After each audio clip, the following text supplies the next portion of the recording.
আন্দোলনকারী শিক্ষার্থীদের complete shutdown কর্মসূচি ঘিরে রাজধানীতে ব্যাপক সংঘাত সহিংসতা বাধে এতে বেশ কয়েকজন হতাহত হয়েছে ধাওয়া পাল্টা ধাওয়ার কারণে। সকাল 10টার পর থেকে বিকেলে এমনকি সন্ধ্যা পর্যন্ত এক ধরনের অবরুদ্ধই ছিল ঢাকা।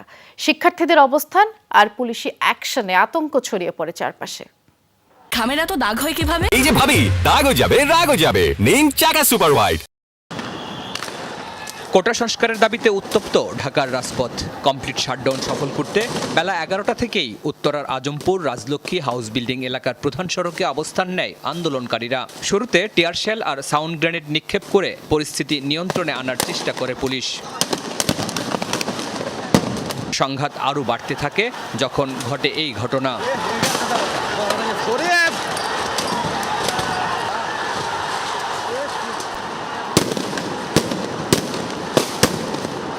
টানা কয়েক ঘন্টা ধরে সংঘর্ষ চলে দুই পক্ষের মধ্যে।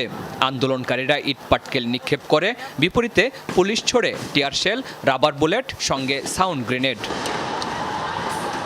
ব্যাপক সংঘর্ষে প্রধান সড়ক থেকে শুরু করে অলিগলিতে উত্তেজনা ছড়িয়ে পড়ে। দিক বিদিক ছোটে পথচারীরা। গাড়ি ভাঙচুরের পাশাপাশি পুলিশ বক্স ও যাত্রীবাহী বাসেও অগ্নিসংযোগের ঘটনা ঘটে।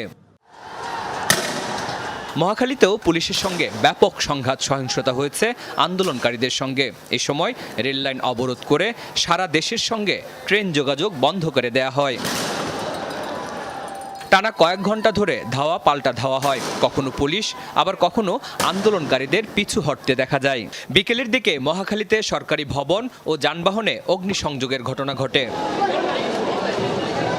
একই ধরনের ঘটনা ঘটেছে রাজধানীর মিরপুরে। আন্দোলনকারী আশপাশের বিভিন্ন কলেজের শিক্ষার্থীদের সঙ্গে পুলিশের ব্যাপক সংঘর্ষ হয়।